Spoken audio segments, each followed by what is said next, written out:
Vamos a abrir nuestras Biblias en San Mateo capítulo 4, versículo 17. Estaba viendo cómo el Espíritu Santo coordina todo.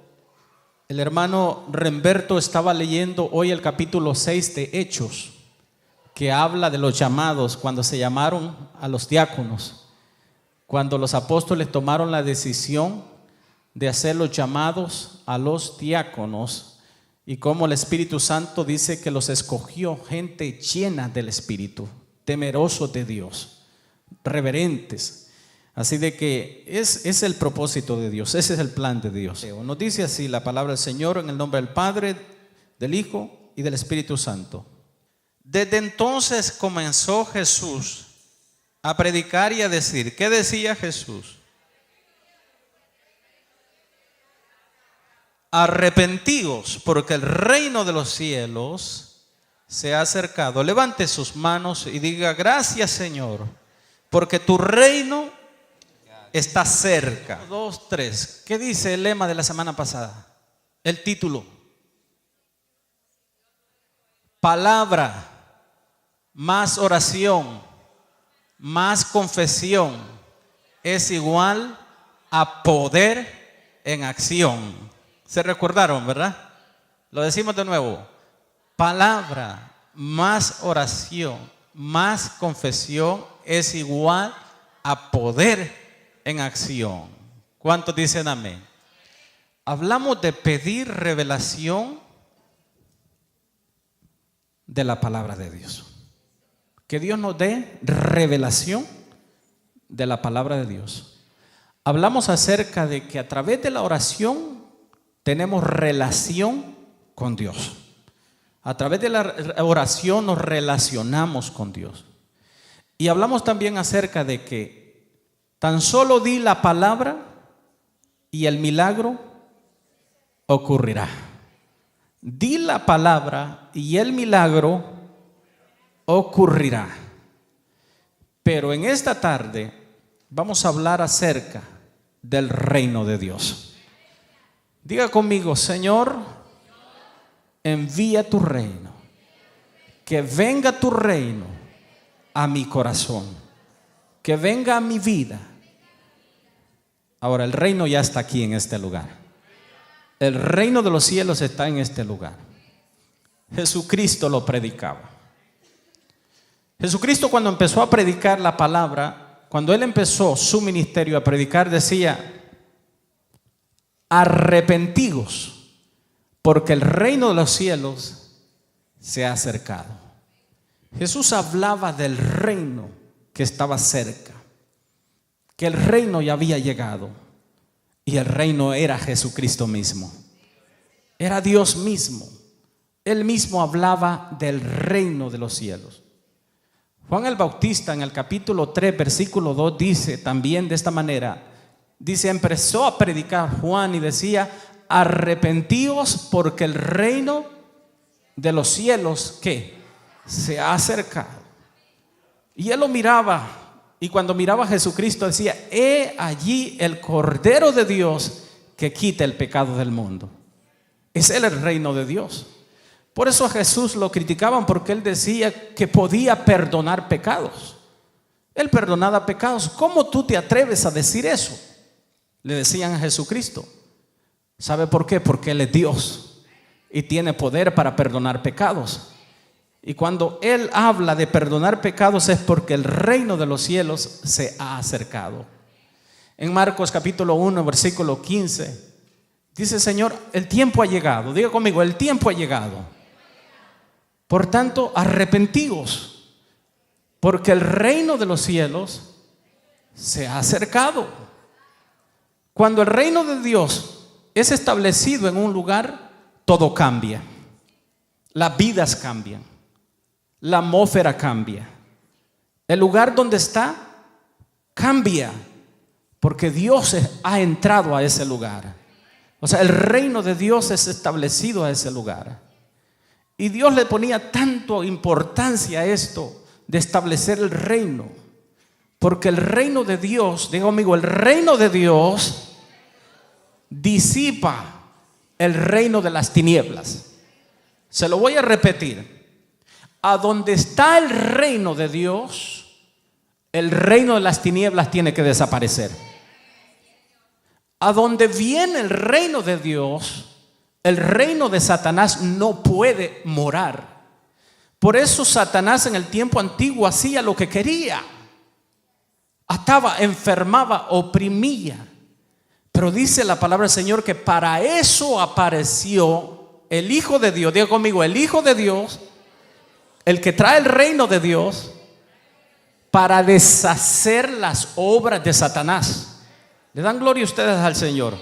Para deshacer las obras, el reino de las tinieblas, el reino de Satanás, desaparece a donde entra el reino de la luz, que es el reino de Cristo Jesús. Por eso Jesús les enseñaba a sus discípulos, les decía: vosotros van a orar así: Padre nuestro que estás en los cielos, santificado sea tu nombre, venga tu reino. Diga conmigo: Señor, venga tu reino a este lugar. Porque con el reino de Dios las cosas van a ser diferentes. Oh, hermanos, si nosotros supiéramos lo grande que es esa palabra. Este año Dios te va a hacer, hermano, que tú te saques los calcetines. ¿No entendió eso? En inglés dice eso. Porque Dios te va a mostrar cosas grandes y ocultas que tú no conoces. Yo estaba orando ayer. Ayer Dios ha estado, mire, como lloviendo palabras, sabiduría, algo, cosas grandes. Dios me estaba dando una palabra profética y yo quiero dársela a usted. Yo la creo en el nombre de Jesús. Que Dios nos va a dar un templo a esta iglesia. Me estaba diciendo, Dios nos va a dar un templo. Escúchelo bien. Y yo le decía: Señor, pero ¿cómo? Necesitamos dinero. Me dice el Señor: yo no dependo de dinero. Yo doy la sabiduría para hacer riquezas. Y lo que estaba hablando la pastora anteriormente, yo doy la sabiduría. Dentro de este lugar se van a levantar hermanos y hermanas que van a ser prosperados. Que Dios les va a dar sabiduría para administrar. Escúchelo bien, porque esto es palabra de fe. De aquí, y Dios puso que va a venir gente de afuera y van a traer, hermano, aportaciones de $500, de $1,000, de $5,000, de $10,000. Escúchelo. Y aún anónimos, porque no van a querer que sepan quién dio ese dinero. Porque para Dios no hay nada imposible. Pocos me escucharon. Así estaba yo. Decía: ay, Señor, pero me dijo el Señor, me llevó a la Biblia. Me dijo: ¿acaso no fui yo el que de 2 peces y 5 panes alimenté a 5,000 hombres, sin contar las mujeres y los niños? Y todavía me pregunta el Espíritu: ¿cuánto costó todo eso? Y dije: wow, si comieron bien y se saciaron, era un buffet. Y si usted va al Lambo, le cobran 15, multiplíquelos por 5,000 y por 10,000 las mujeres, y eran más, y un montón de niños, si son salvadoreños, unos 20,000 niños. ¿Cuánto dinero? Me dice el Señor: eso es lo que yo hago. Esos son los milagros que Dios hace. Se trata de prosperidad. Para Dios no hay nada imposible. Tú vas a llegar un día a tu casa, no vas a tener nada, pero cuando abras la refrigeradora la vas a encontrar llena. Pocos me creen eso. Vas a andar sin gas tu carro y cuando lo prendas va a estar lleno de gas. Esos son los milagros de Dios. No vas a tener para pagar tu renta, pero de repente te vas a dar cuenta que tu renta está cancelada, está pagada. Que tus deudas, no sé cómo, pero para Dios no hay nada imposible.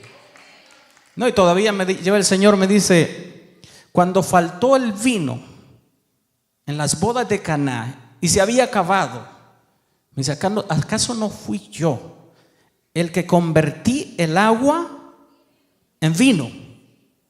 Y esas fiestas eran grandes. Los judíos hacen unas tremendas parrandones, fiestas de veras. Y dice que era del mejor. ¿Cuánto costará una botella del mejor vino? No de ese chafa, hermano. Yo sé que ustedes no toman. Qué bueno. Pero según dicen que esas botellas de vino, las que son de esas finas, andan de 10,000 para arriba. ¿Sí, hermano Marquina? 33,000 la más cara. Bueno, el que definió este vino, el que lo probó, era un experto. Era un maestresala, una persona escogida que sabía de vinos. Y le dijeron, ven a probar el vino. ¿Qué dijo? Este es el mejor vino que he probado. ¿Cuánto habrá costado todo ese vino? ¿No le da gloria a usted al Señor? Ese no es mi mensaje, hermano, discúlpeme, pero nada más quería darle esto que Dios puso en mi corazón. Y tenía otra, pero se los dejo para otra. Por Dios me dio palabra de esto. Pero yo quiero decirle de eso, que el reino de los cielos se va a establecer en esta iglesia este año. Que Dios va a habitar en cada corazón. ¿Cuántos dan gloria al Señor? Por eso Jesucristo dice en Mateo capítulo 4 versículo 23 que Jesús andaba sanando a todos los enfermos. Diga conmigo, Él sana a todos los enfermos, predicando el evangelio a todos los perdidos y libertando a todos los que estaban, ahí dice, mire, oprimidos, destruidos. Dios está aquí en este lugar. El sacrificio que Cristo Jesús hizo por cada uno de nosotros no fue en vano. Diga conmigo, no fue en vano. Juan 1:14 dice que ese verbo se hizo carne. Ese Dios, el verbo, Dios, el que creó los cielos y la tierra, se hizo carne como nosotros, padeció para que nosotros seamos sanados. Padeció para que usted sea salvo y esté aquí y levante las manos y pueda decir: yo soy salvo por la gracia de mi Señor Jesucristo. Padeció para que usted sea libre de toda atadura, de toda cadena, de toda opresión, de todo lo que el enemigo quiera hacer. Nosotros somos libres. Qué hermoso es el Señor. Por eso en Filipenses capítulo 2 versículos 6 al 8 dice que Dios se despojó de sí mismo. O sea, siendo Dios, diga conmigo, siendo Dios, se despojó. O sea, se quitó el traje de Dios, de realeza, de rey, a sí mismo. Dice que no estimó el ser igual a Dios como cosa a que Él podía haberse quedado allá y no venir, porque Él es Dios. Él podía haber hecho otra creación, pero no quiso. Dijo: no, yo voy a descender. Sino que se despojó, tomó forma de siervo, hecho semejante a los hombres. Y dice, y estando en la cruz, dice, murió. Vamos a ver el que sigue, por favor, el 8. Y estando en la condición de hombre, se humilló. ¿Qué hizo? Se humilló a sí mismo, haciéndose obedientes a la muerte y muerte de cruz. Levante su mano y diga: gracias, Señor, por la obra que has hecho en mi vida. ¿Alguien le da gloria al Señor? Por eso yo recibo hoy en esta tarde sanidad, liberación y la bendición de parte de Dios. Amén. Eso es lo que Dios ha venido a hacer. Y no solamente hacerlo, sino que quiere que usted también lo imparta, lo comparta. Que no solamente lo recibas. Diga conmigo: es necesario dar. Porque ya Dios nos dio a nosotros. Nos dio a su único hijo. Ahora nosotros tenemos que ir a dar a aquellos que no conocen de Cristo Jesús. Usted tiene familiares, usted tiene amigos, tiene vecinos, tiene seres queridos necesitamos ir a compartir lo que Dios nos ha dado por gracia a todos nosotros. Jesucristo, esa fue la misión que tenía. En Isaías capítulo 61, versículo 1 dice: el Espíritu del Señor está sobre mí, porque me ha ungido. Primero el Espíritu de Dios vino sobre Jesús y lo ungió, pero no para estar en una iglesia, no para estarse gozando, feliz, no. Dice, me ha ungido para qué. Me ha enviado a predicar buenas nuevas a los abatidos. ¿Hay alguien abatido? Jesús nos habló a nosotros. Estábamos abatidos. Fue Jesús que nos trajo de aquel lugar a través de alguien que nos compartió el evangelio. Dice, a predicar buenas nuevas a los abatidos, a vendar a los quebrantados de corazón, aquellos que están heridos en el corazón. Jesús los sanó. A publicar libertad a los cautivos y a los presos, apertura de la cárcel. Alguien le da gloria al Señor, porque ese es el mandato de Cristo Jesús. Si Jesús lo hizo, ¿por qué nosotros no lo vamos a hacer?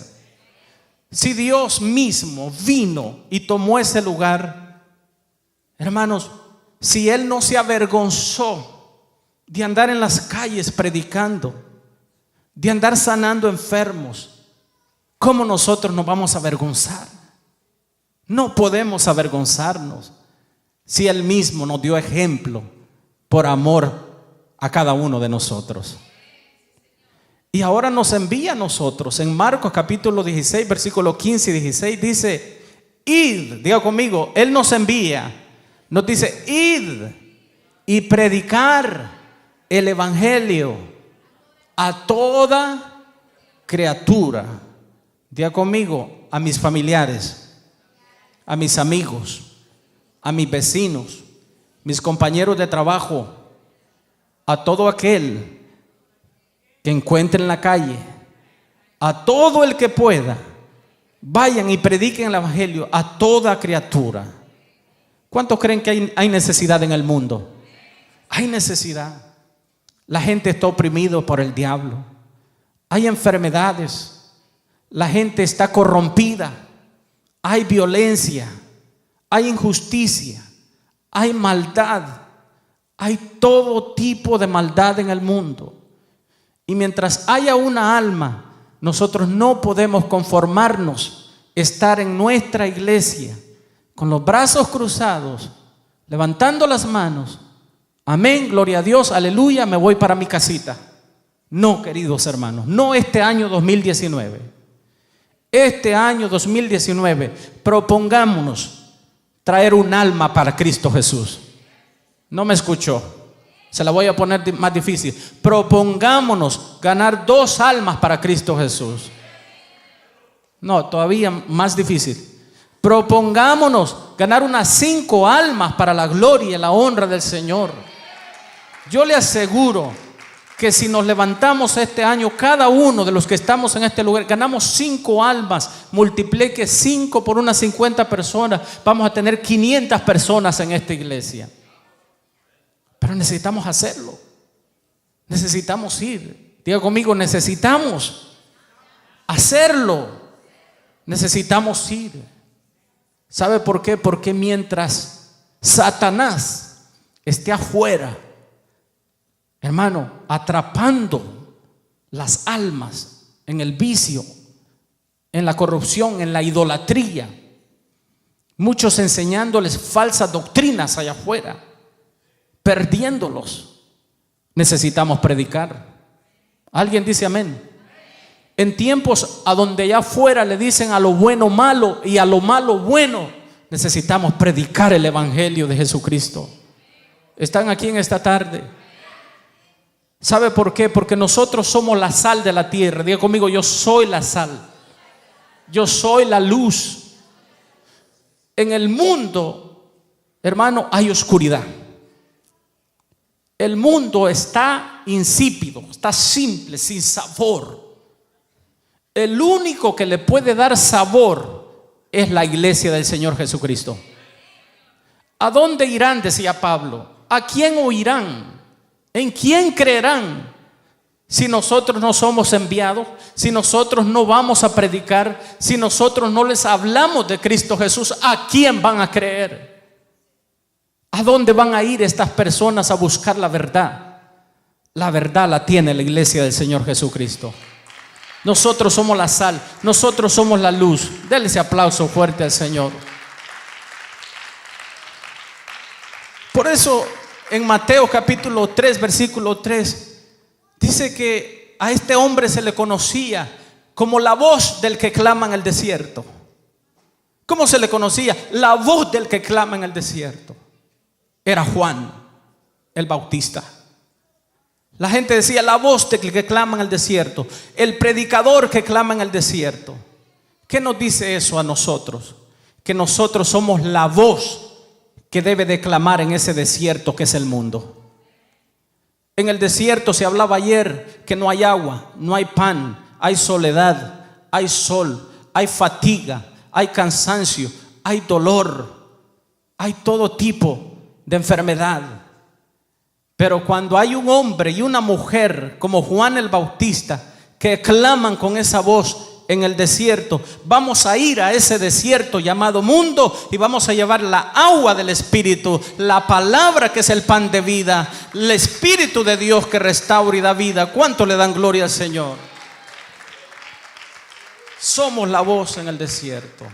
Diga conmigo: Dios me está enviando a predicar.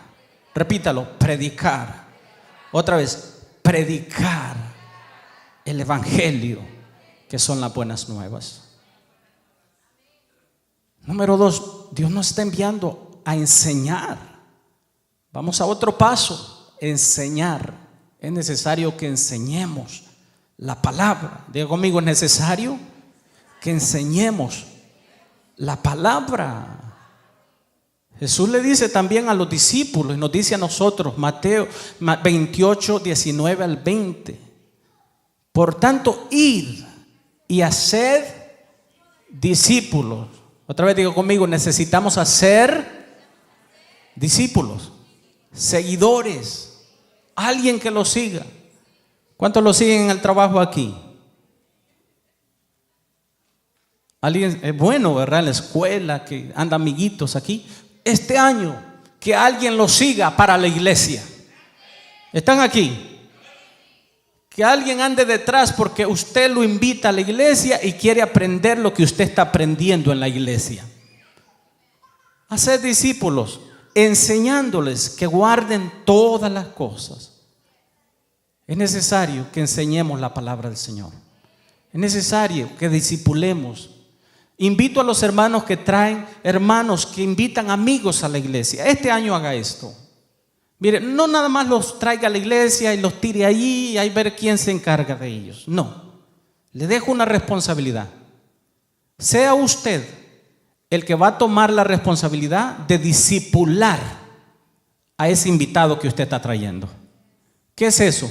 De visitarlo, de llamarle, de motivarlo que siga adelante, de abrir las escrituras con ellos, ¿verdad?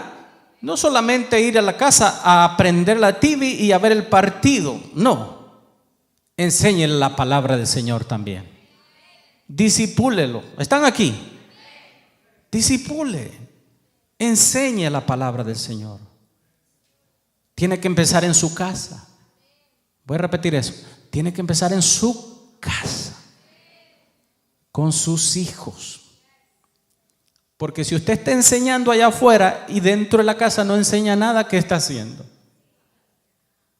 Usted no puede allá afuera andar siendo maestro y adentro no hay nada.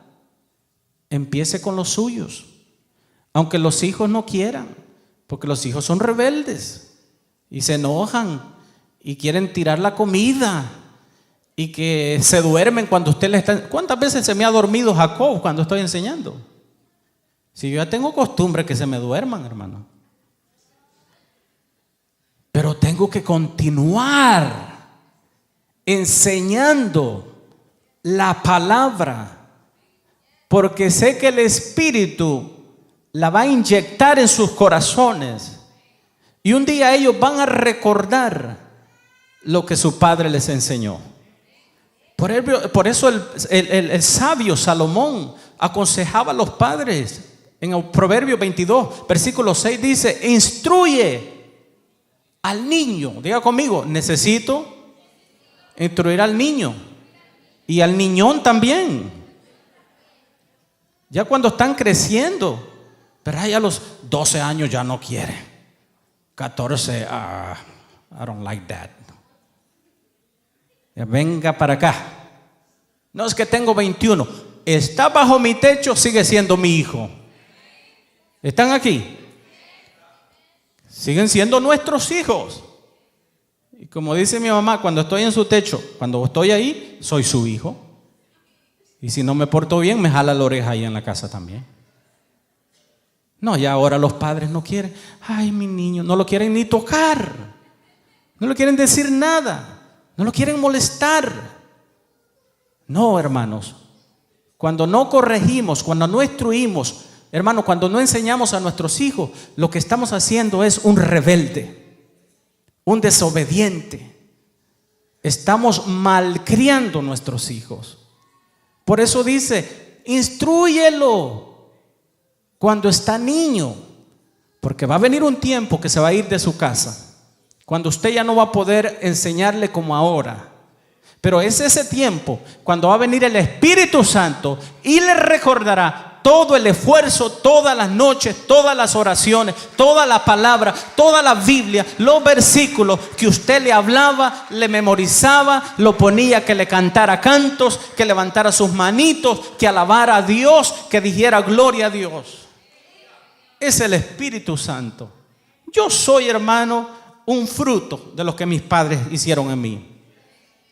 Yo soy un fruto de las oraciones de ellos. Cuando nos llevaban a la iglesia, cuando mi abuelita me agarraba de las orejas y me llevaba al altar. Quizás ustedes no saben de eso, ¿verdad? Ustedes los tratan como: no me toquen al niño, dicen el hermano. Tan solo lo regaña el diácono y ya se enoja con el diácono. No, hermanos. Miren, mi abuelita, yo estaba con mi primo, ¿verdad? Mi primo, nos poníamos a jugar a medio culto. A los dos nos agarraba de las orejas enfrente de toda la iglesia y nos ponía ahí al frente para que aprenda. Y aprendimos. Aprendimos a respetar la casa de Dios. Aprendimos a reverenciar la casa de Dios. Aprendimos, hermano. Pero enseña a su hijo. Diga conmigo: es necesario enseñar a nuestros hijos ahora que hay tiempo. Y si usted tiene todavía, mire a sus hijos por ahí cerca y lo escuchan, sígueles enseñando la palabra del Señor. ¿Qué nos dice Deuteronomio capítulo 6 versículo 7? Si usted lo quiere leer también, dice que cuando ande con su hijo, que le hable, que no deje, que no cese de enseñarle. Ya estoy terminando ya. Ya voy a terminar, pastora, porque usted tiene un tiempo ahorita. Y dice: y las repetirás a tus hijos. Diga conmigo: repetir. Eso es muy importante. Y hablarás de ellas estando en tu casa, andando por el camino, y al acostarte, y cuando te levantes. Así que, jóvenes, mírenme todos los jóvenes, por favor. No se enojen. Cuando le vuelvan a repetir, yo sé que ya están diciendo: ay, otra vez. Mi mamá ya me cansa con lo mismo. Aquí dice que hay que repetírselas. Digan conmigo, jóvenes: repeat. Así dice. Repetírselas. ¿En dónde? Todo lugar. Cuando van al carro, en la casa, hay que jalar las orejas. Amén. Y a los viejos también.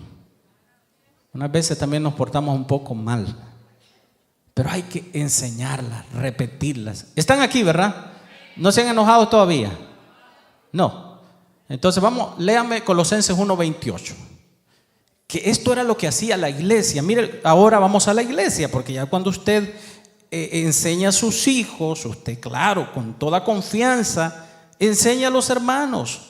Busque un aposento familiar para que vaya a enseñar. Necesitamos apoyo, necesitamos ayuda. La pastora tenemos que, después del trabajo, tenemos que andar visitando hermanos porque necesitamos gente que nos ayude. Y a veces hemos llamado 1 a 3 y todos están ocupados, no tienen tiempo. Pastor, estoy ocupado. Pastor, estoy ocupado. Necesito que este año nos levantemos, iglesia, y vayamos, nos ayuden a predicar la palabra. Hay hermanos nuevos que están llegando a la iglesia, necesitan una visita, necesita que vayamos. Esta semana hemos tenido 2 visitas, ¿verdad? Y después de los trabajos necesitamos. ¿Qué dice 1:28? Dice, ¿a quién anunciamos? Dice Pablo, amonestando, mire, a todo hombre y enseñando a todo hombre. ¿En qué? En toda sabiduría, a fin de presentar perfecto en Cristo Jesús a todo hombre. Ese es el llamado de la iglesia. ¿Están aquí todavía? Ese es el llamado de la iglesia: predicar y enseñar la palabra de Dios. Y con esto termino. Número 3, Dios nos ha llamado para sanar. ¿Qué vamos a hacer cuando predicamos? Sanar. Dice que Jesucristo, Mateo 4:23, dice, sanando toda enfermedad y predicando y enseñando. Entonces, cuando usted predica, usted está liberando vidas, usted está sanando enfermos. Vamos a leer el 4:23 de nuevo, si me lo pone allí de nuevo. Dice que Jesús sanaba.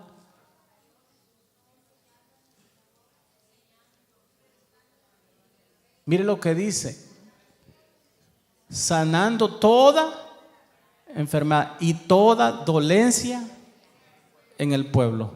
Si está uno enfermo, dice la palabra del Señor, llame ¿a quién? Llame a los hermanos de la iglesia. No va a llamar a los del mundo. ¿Verdad que no dice llamen al doctor Juan bla bla bla? ¿Verdad que no dice así?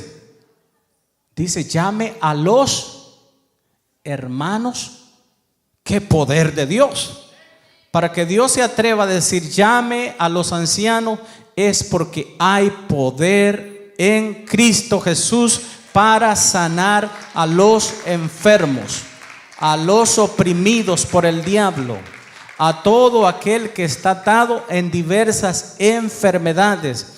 Ese es el evangelio de Cristo Jesús, para que se despierte.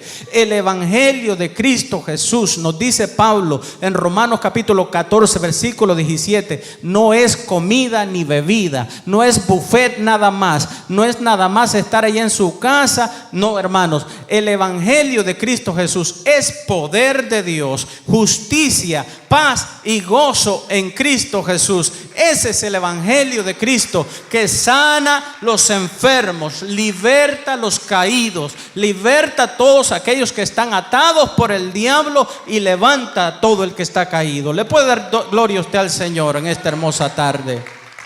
Sacudamos, hermanos, todo conformismo este año. Sacudamos toda pereza espiritual y levantémonos en el poder del Espíritu Santo. ¿Alguien recibe esa palabra en esta tarde? Levantémonos en el poder del Espíritu Santo, ya no conformarnos a este siglo, sino renovándonos bajo la mente de Cristo Jesús, el entendimiento de Cristo Jesús. ¿Alguien le da gloria al Señor en esta hermosa tarde? Sería bueno que tomaran todas estas citas bíblicas, porque son muy importantes para que usted las aplique a su vida. Y le doy una cita más. Mateo capítulo 10 versículo 8. Jesucristo mandó con esta comisión a sus discípulos. Y cuando leo esto, hermano, a mí me conmueve el poder de Dios.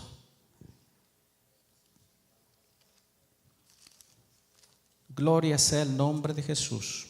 ¿Lo tienen allí? ¿Qué les dije? Mateo 18. Mateo 18.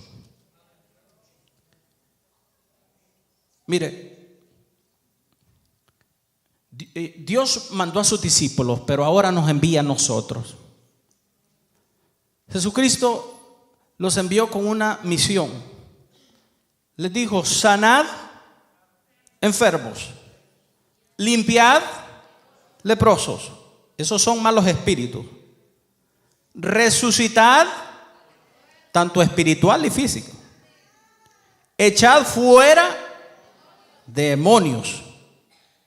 De gracia recibiste, dad ¿qué? ¿Quiere que le den para el gas del carro? No dice aquí. ¿Quiere que le paguen lonche? Tampoco. ¿Quiere que le den una ofrenda especial? No dice aquí. Dice, dad de gracia lo que de gracia. ¿La salvación le costó algo? ¿La sanidad le ha costado algo? ¿La liberación le ha costado algo? Diga conmigo, nada. Por eso, de gracia voy a dar. Y si me toca a mí tomar mi carrito, gastar ahí unos $10 de gas, hermano, la recompensa viene de parte del Señor. Si me toca dejar un día de trabajo para ir a hacer un ayuno por una necesidad de alguien que está atado, oprimido, la recompensa vendrá del Todopoderoso. Un día de trabajo no te va a hacer falta, pero cuando veas los frutos, que Dios puede restaurar una familia, que Dios puede restaurar un hogar, un matrimonio, esas son las recompensas que tú vas a ver. Alguien le da gloria al Señor en esta hermosa tarde. Le da alabanzas al Señor. Porque Dios nos ha dado a nosotros el poder, la autoridad, la gran comisión para que vayamos al mundo, prediquemos el evangelio, enseñemos el evangelio, sanemos a todos los enfermos y todos los que están atados por Satanás. Ese es el llamado para todos. Ese es el mandato para la iglesia del Señor Jesucristo. Y no mire al vecino. No lo esté viendo al vecino. No es para él, es para ti el llamado. Es para ti el llamado. Si Jesucristo pudo llamar a Pedro, a Juan, a Jacobo, a Felipe, a Tomás, a Bartolomé, a todos, les dijo, vayan, sanen los enfermos, limpian los leprosos, resuciten los muertos, hagan todo lo que yo les envío. Y si les ponen de comer, coman. Y donde no les den de comer, no coman, porque no les van a dar. Y si lo reciben, pues qué bueno, quédense allí si les dan una camita donde quedarse. Y si no lo reciben, pues también sálganse de allí, váyanse por otro lado. Van a dormir debajo de un árbol. Cuando yo estaba joven, nosotros nos tocó dormir, mire, en garajes. Nos tocó dormir arriba en las cosas esas, el Laric. Nos tocó dormir bajo 30 grados de temperatura. Nos tocó bañarnos con regaderas heladas cuando estábamos en Washington, Oklahoma. Para la honra y gloria del Señor, toda mi juventud se la entregué al Señor. Y le sigo dando mi vida al Señor hasta este momento. Dele gloria al Señor. Pero yo quiero que se levanten hombres, jóvenes, mujeres, niños de esta iglesia dispuestos a servir al Señor, dispuestos a entregar su vida al Señor. Que Dios los use con poder y autoridad, con unción de lo alto. Por eso diga conmigo, necesito la unción. Necesito la unción. Necesito la unción. ¿Cuántos quisieran que los enfermos sanaran cuando usted orara por ellos? Levante la mano. ¿Cuántos quisieran que los demonios fueran echados afuera con tan solo decir en el nombre de Jesús? Te vas. ¿Y cuántos quisieran que los muertos resucitaran? Imagínese usted que llegue a un velorio y le ponga las manos y le digan en el nombre de Jesús, levántate. Y ese muerto se levante, todos salen corriendo. Porque ya no se ve eso. Pero Pedro resucitó muertos. Pablo resucitó muertos, ¿sí o no? ¿Lo hacían o no? Sí, Señor. Le estoy recordando el verdadero evangelio. ¿Cristo resucitó muertos, sí o no? Ese es el verdadero evangelio. Lo que pasa es que no se vive y la gente se asusta cuando escucha esas cosas. Pero el verdadero evangelio es de poder. Se habla de este hombre, de Evan Roberts. Evan Roberts fue un evangelista de los años 1800. Este hombre dicen que llegaba a una ciudad y tanta era la unción que llevaba que solamente llegaba el tren a esa ciudad Y la gente alrededor empezaba a llorar, compungidos. En las cantinas estaban los borrachos y empezaban a llorar y se iban de la cantina, iban pidiéndole perdón a su esposa. Los hijos se volvían obedientes a los padres. Dicen que en una mina todos los trabajadores eran borrachos, mujeriegos, malcriados. Pero cuando ese hombre llegaba, todos esos trabajadores de esa mina se arrepintieron y aceptaron a Cristo. Y las burras, como solo entendían malas palabras cuando les decían qué hacer, no querían hacer nada, porque ya los hombres ya no les hablaban malas palabras. Pero era una unción en este hombre que donde estaba no tenía que predicar. La unción del Espíritu Santo empezaba a quebrantar a los